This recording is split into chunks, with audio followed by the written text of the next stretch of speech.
The Man from Homicide. According to Webster's dictionary, homicide is the killing of one human being by another. According to Lieutenant Lou Dana, it's the beginning of a dirty, dangerous job that doesn't end until the killer's found. I don't like killers.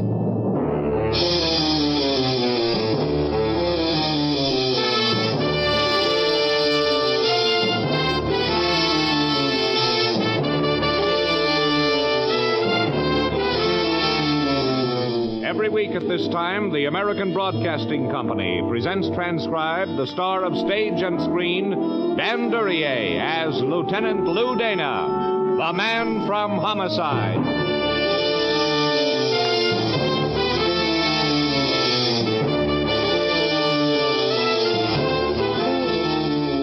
To a cop in homicide, the dead aren't much help. They don't do much except lay there and bleed. After they've bled enough, they die and get cold. And unless you get on it, the trail of the killer gets cold, too. Every second from the moment of the violent act on, the trail of the killer gets colder and colder. She wasn't cold when I got to the ladies' lounge of the local theater. She was still warm and beautiful. No, she wasn't cold, but she was all through bleeding. They bleed out fast with a wrist cut. Her identification said she was Lucille Forbes. I wondered who killed her. She didn't seem to care, the dead being pretty much unconcerned with how they got that way. Looks to me like you got the killer's name right on that card, Lou. Meaning? Lucille Forbes. Why? Oh, slashed wrists. Probably broke up with her boyfriend. She sure did, Pappy. The hard way. Well, it happens. Boyfriend gives her a sweet line. She finds out it wasn't for real. Can't take it. Suicide. Not this time. Oh, how come not? You'll never get on the radio, Pappy. Not as a private eye. No? I bet I could replace the fat man. Stick of gum, Pappy? Well, you've seen people die violently, Dave. Well, so? They don't do it gently, even if they want to die. They lose consciousness, and then the death spasms start. The blood doesn't run out of the wrists in two neat pools. It spatters things up. Oh, yeah, I see. And she didn't cause no fuss. Well, what's it mean? Only one way she could die that easy, with her wrist cut. Yeah? Drugged. Have the lab boys run a test.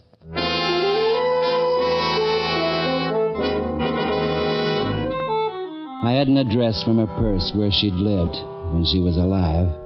I went there. $65 apartment with a Murphy bed, mediocre neighborhood. Too expensive for a shop girl. Not good enough for a shop-worn girl. Oh, why didn't you use your key? I was asleep. Who are you? Who are you? Oh, now listen, you don't give me any lip. Who are you? Who were you expecting? Lucille. I thought she forgot her key. Otherwise, I wouldn't open the door. You would have. Glance. Cop? Dana, Lou Dana, homicide. Somebody dead? Lots of people. What's your name? Darrell McKay. Don't wait up for Lucille, Darrell. What? You mean she's... She's dead. Dead? Oh, gee, Oh, you're kidding, aren't you? Because I got better material for comedy. She's dead. Somebody killed her? Maybe. Who? You know who? Do you? Oh, Where listen. were you, say, at 9 o'clock? The circus. I hear it's in town. How long? For a week, I think. How long were you there? Oh, well, I just got back here maybe 40 minutes ago. You see, she told me to come in and wait in case I got back first, and this was only our third date. And your fourth one is still with me, at headquarters. It occurred to me that the boyfriend would hardly have much motive for murder if he'd only known her a week, and he'd be the kind of a guy who'd have to have motive. Not a psycho, this guy. I had the boys start a check to find out if he was lying. I was afraid he wasn't. Dave came in with a report from the autopsy. Cause of death? Loss of blood due to slashed wrists. Yeah. Afraid that shoots your theory, son. The cause of death may have been loss of blood, all right, but what was the cause of the loss of blood? Ah. Never mind. Let's see the report. Yeah, sure. You know, I still think I'm right. Jilted girlfriend can't take it. Suicide. You didn't read far enough in this report, Pappy. Huh? Listen. While immediate cause of death has been determined as being due to severe loss of blood, Yeah? tests of the victim's stomach show strong concentrate of phenol in sufficient quantity to invoke extremely deep sleep bordering on coma. See what I mean? Yeah, but sleep and death, that's two different things, Lou. But related, maybe. How do you figure? You know, a person who's sound enough asleep might not object too much to being murdered. This is so pat, Lou. Now I tell you. Jilted girl. Jilted, maybe. But there are a lot of ways to jilt a girl, and one of them is to kill her.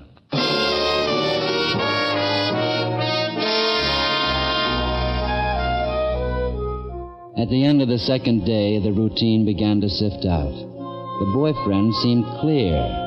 We had it from the landlord that Lucille Forbes had taken the apartment only a week before. Darrell McKay, the boyfriend, had a bachelor up on the floor above. The check on the girl wasn't going so well. I'm telling you, Lou, that girl was a gypsy. Meaning? Well, always on the move. Before the last place, she lived on Harper Street, 2 weeks. Before that, a middle-class hotel up on the Heights. Out of town for a month before then, and then 2 months in a place in the 50s out on Carlisle. How transient. Nobody at any of these places knew her much. She seemed to stay alone most of the time. Had a few boyfriends. Nothing on any of them. Who was she, Dave? Well, I can't find out. Like I said, Lou, nobody knew her. And papers have run stories on her, haven't they? Sure. Anything? Nothing. Now, what about that boyfriend? No, he's got Ringling Brothers for an alibi. Any of the papers run pictures? No. We couldn't find any. Except for that post-mortem stuff, and that's never any good for identification. No, but without pictures, one thing is obvious. Yeah, what? Phony name. Otherwise, friends or relatives would have made inquiry from the news breaks. Seems like. Better check missing persons. Yeah. Dana here. Yeah, that's right. Sure, shoot. What? When? Great. Get it over here right away. Yeah, maybe the break we've been waiting for, thanks. What? The mailman. Huh? I hear he always rings twice. This time maybe once will be enough. Will you please talk sense? The boys we had on the apartment, they picked up a letter. Yeah, for who? For Lucille Forbes. They're bringing it over right away. Yeah, probably a bill. Maybe, and maybe not. Also, maybe it'll have a return address.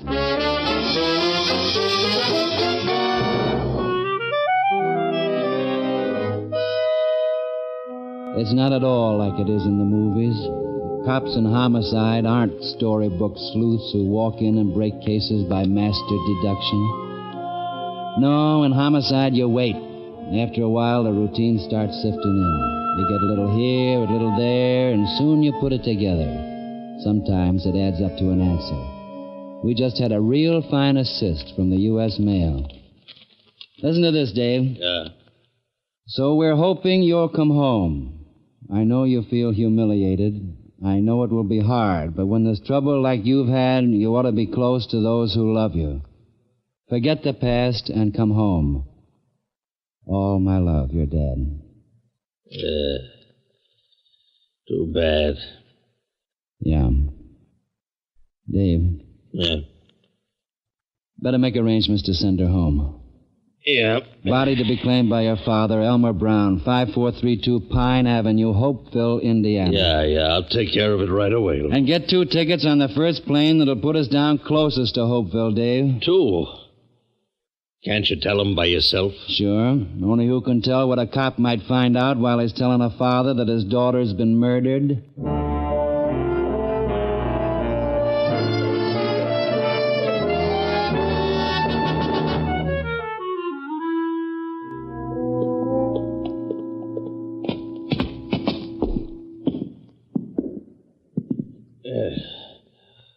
Well? It's a lousy job. Yeah. Gotta be, though. Want me to knock? Sure. Yeah.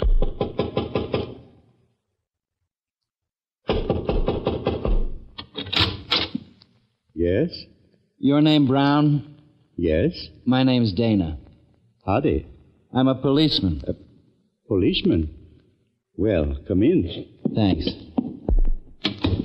This is Dave Myers. Policeman, too? Policeman. Well, I don't know why you're here, but... You got a daughter, Mr. Brown. Goes by the name of Lucille Forbes. Yes, that's right. Her real name's Lucy Brown. But she changed it when she was trying to get into the pictures. An actress? No, just pretty. Won a local beauty contest. And newspaper guys filled her head with crazy ideas. She tried it out there in Hollywood. But she wasn't no actress. Wait a minute. She ain't in trouble, is she? She done something, I mean?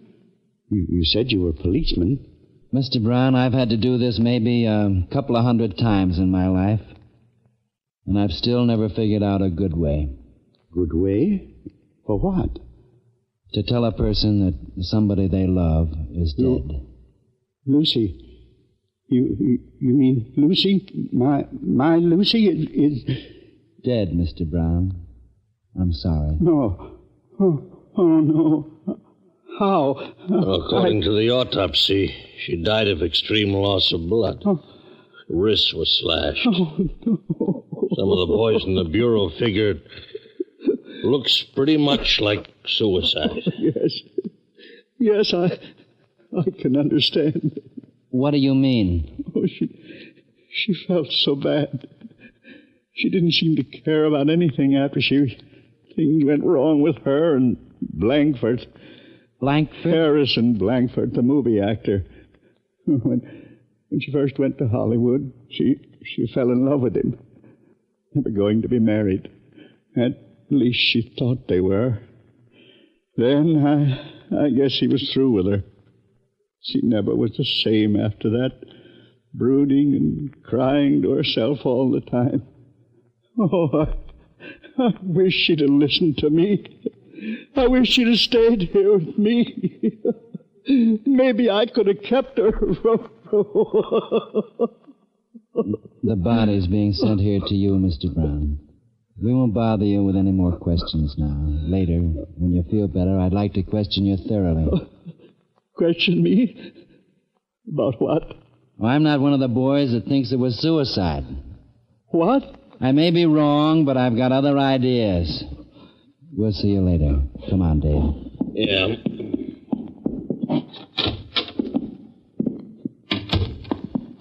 Well, son, looks like I was right. Even the father thinks so. But I don't. Well, what are you going to do now? I thought we might take a little trip to Hollywood.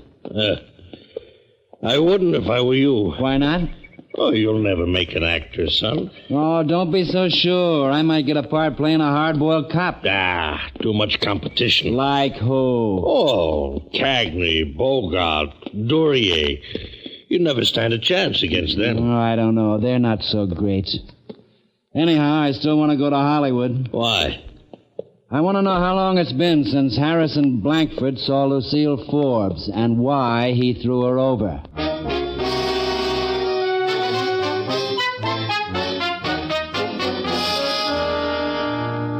Dave and I went to Hollywood. Not to make a picture, but to get a picture. A clearer picture of the ill-fated romance between Lucille Forbes and Harrison Blankford. After all the swashbuckling parts he'd played, I'd expected Mr. Blankford to greet me with a sword in his hand. I was wrong. He was concerned with another matter. Dave and I could see in from the large windows alongside the front door.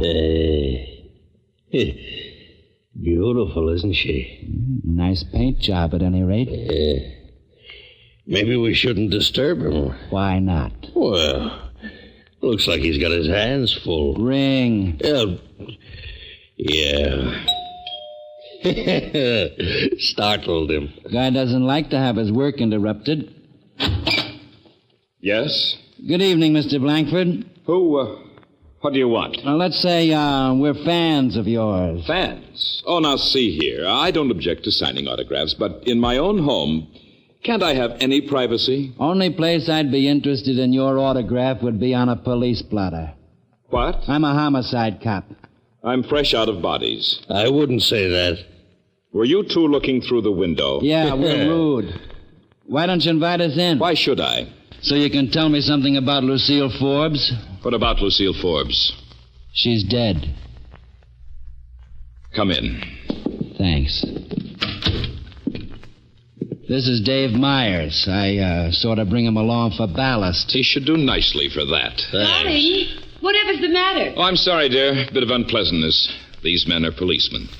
Mr. Myers, Miss Sandra Martin. How do you do? And I don't believe I got your name. I didn't give it, but it's Dana, Lou Dana. Miss Martin, Mr. Dana. Hello. Hello, Miss Martin. You want to talk to me? Would you mind, darling? Of course. I'll wait. It's okay. She can hear. But I'd rather she stayed. Might be interesting to her.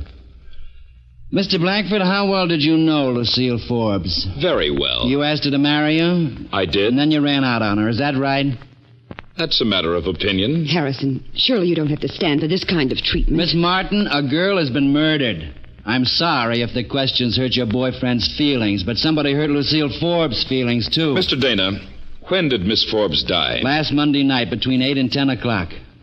Well, then I think I can relieve your mind. Do. You apparently seem to think I had something to do with her death, but it happens that last Monday night I finished a public appearance tour. My new picture opened, and I made a PA at the Crown Theater.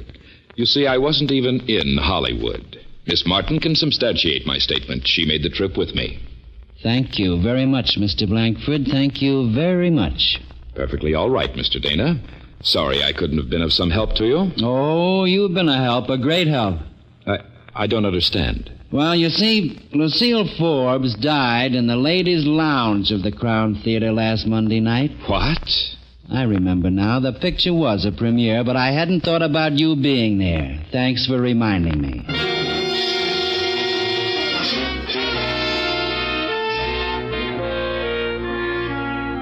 We parked half a block down the street.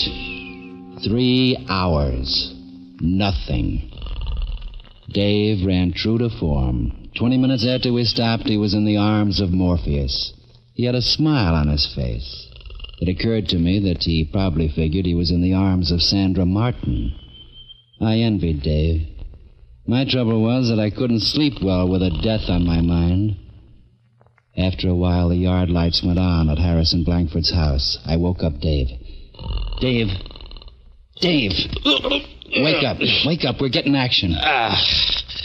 Oh, just when I was... Blankford's pulling out. Maybe taking the lady home. That'll be very foolish of him. Quiet. Yeah. Stay on him, Dave. I'm going calling. Right. Meet you at the hotel later. Okay, son. Now be careful. Whoever caught a killer being careful. So long, Pappy.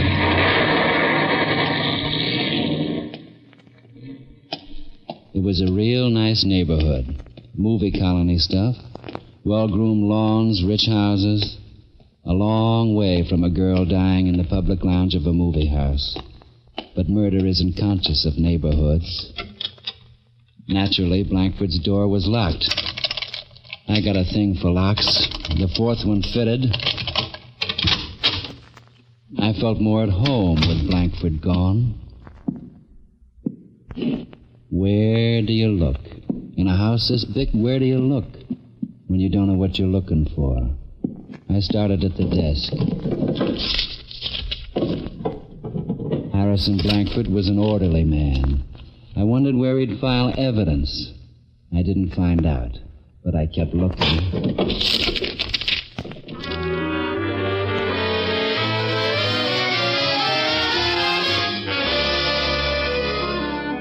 I had a good hour and a half. I knew Harrison Blankford pretty well by then, but useless information. I didn't know any more about Lucille Forbes' killer. Then I found it. I opened an old memento book and found it. Marriage license. Lucy Brown to Henry Forbes. Yuma, Arizona, October 12, 1950. It had pictures of flowers and angels around the border. And at the bottom it said, "Until death do us part."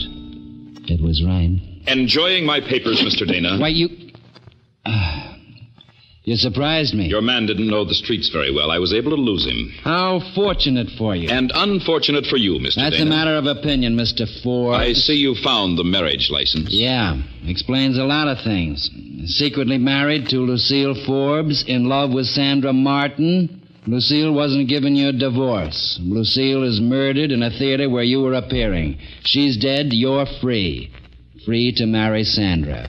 Only thing is, they don't hold much for weddings at San Quentin. Very interesting. But you're wrong. I didn't kill her. A jury will decide that with this evidence. A jury won't get the evidence. Explain. A thing like this could ruin my career. Sure didn't do Lucille Forbes' career any good. Naturally, I'm terribly sorry about Lucille, but the marriage was a mistake. She should have given me a divorce. Sandra and I both begged her. No, Mr. Dana, I didn't kill her.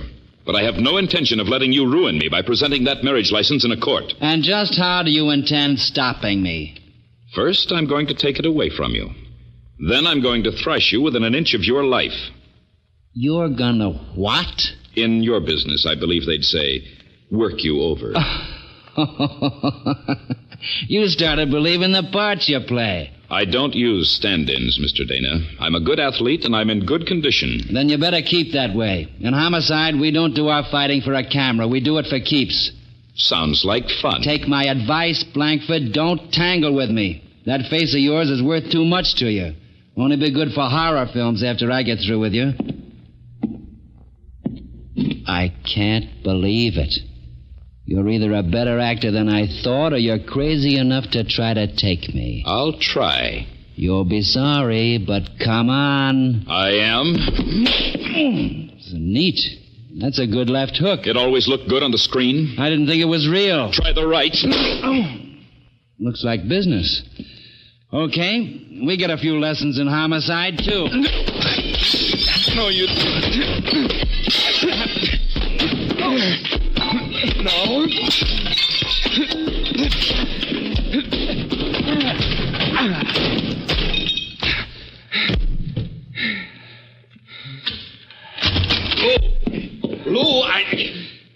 Lou, what happened? There was a fight. Yeah, so I see. With him? With me. Who won? We both lost. No, you won. You've still got the marriage license. With your pal and his gun there, I guess you'll keep it. I'll keep it. Go ahead and use it. All you'll do is ruin my career. But you'll never prove that I killed Lucy because I didn't. I never thought you did. What? No man could have. Getting back to my theory. Suicide, Lou? Nope. But you just said no man could have killed her. That's what I meant. Ever try getting into the ladies' lounge of a moving picture theater? I did. A dame. Another dame. Another dame. But not just any dame. A specific dame. Your dame, Harrison. Sandra? You can't mean Sandra. I do. Why, that's absurd. Is it? Listen. She was with you when you made that PA. She knew you were married to Lucy Brown. She knew Lucy wouldn't give you a divorce. You told me you'd both begged her. Yes, but... More. She's in love with you.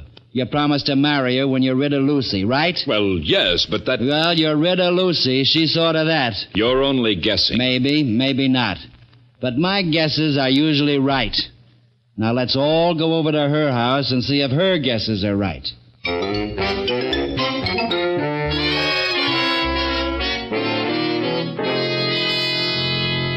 It's utterly absurd, darling, but Mr. Dana wants to ask you some questions.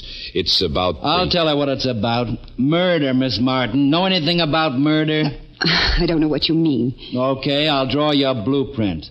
The murder of Lucy Brown in the ladies' lounge of the Crown Theater. Are you insinuating that I would know anything about it? Just who did it, that's all. Mr. Dana, you're ridiculous. And you're a killer. I don't like killers. You better have some proof for such accusations. How's this? Ever take sleeping pills, Miss Martin? Sometimes. Why? Look around, Dave. See if you can find any. Right, son. You needn't bother. There's half a bottle in my medicine chest. And where's the other half? I've taken them over a period of weeks. You took them or you slipped them to Lucy Brown? How could I? You were with Blankford for that PA at the Crown Theater. Now listen. Early in the evening, you went to see Lucy. You asked her again to divorce him. She refused. You had coffee together. You doped hers. Then you tailed her. She went to the Crown Theater for another look at the man she loved. Sometime during the evening, she got sick and drowsy. She went to the lounge. It'd be empty. People wouldn't pay top price to see Harrison Blankford in person and spend their time in the lounge.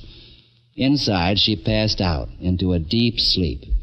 You slashed her wrists to make it look like suicide. Only you slipped up. Sandra, of course I don't believe any of this, but tell him Be that... quiet, Harrison. He's bluffing. Am I? You smoke, Miss Martin? Certainly. I thought so. Ever see this, Mr. Blankford? Cigarette case? Elgin American. Pretty, isn't it? You've seen it before, haven't you? On the inside, there's some engraving. Real intimate kind. It just says from H to S. Could that mean from Harrison to Sandra? Yes, I gave it to her. You admit it's yours, Miss Martin? Yes, it's mine. It is mine. What of it? I found it lying alongside Lucy Brown's body. It was a little way off, so it didn't get any blood on it. Not nearly as much as you got on your hand, Sandra. Oh, no. Not nearly as much of her blood as ran out on the floor. Oh, Not no. nearly. All right. I did it. I killed her, and I'm glad. She was trying to keep him from me. I killed her. Sandra. That's a pretty good confession. 3 witnesses. Well, Pappy, what do you think of your suicide theory now? Well, Lou, it wasn't fair. You didn't tell me about finding that cigarette case beside the girl's body. I didn't find it there. What?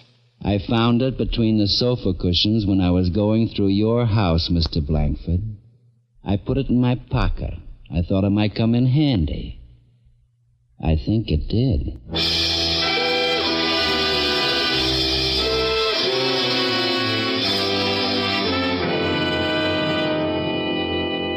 Sandra Martin was booked for the murder of Lucy Brown. She died after a while in the electric chair, and in the end was just as dead as the girl she killed. Harrison Blankford, a matinee idol with a walloping left hook, would go on making pictures and be more popular than ever with women because one woman had killed another woman for his affections. And Lucy Brown would be buried in a plot of ground in Hopeville, Indiana. They might put on her tombstone that this little girl with stars in her eyes found out that in Hollywood they paint him on blue canvas. At best, she'd never see him again. Or the real ones. At least not the way we see him. Sandra Martin had seen to that. I don't like killers.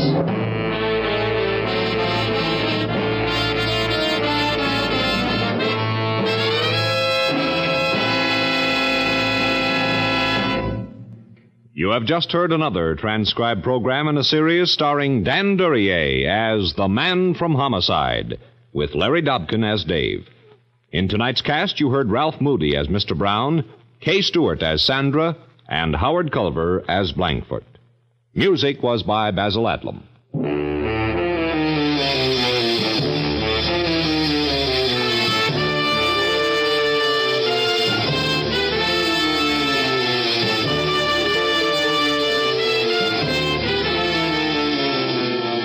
The Man from Homicide was created by Lou Vitties, directed by Dwight Hauser.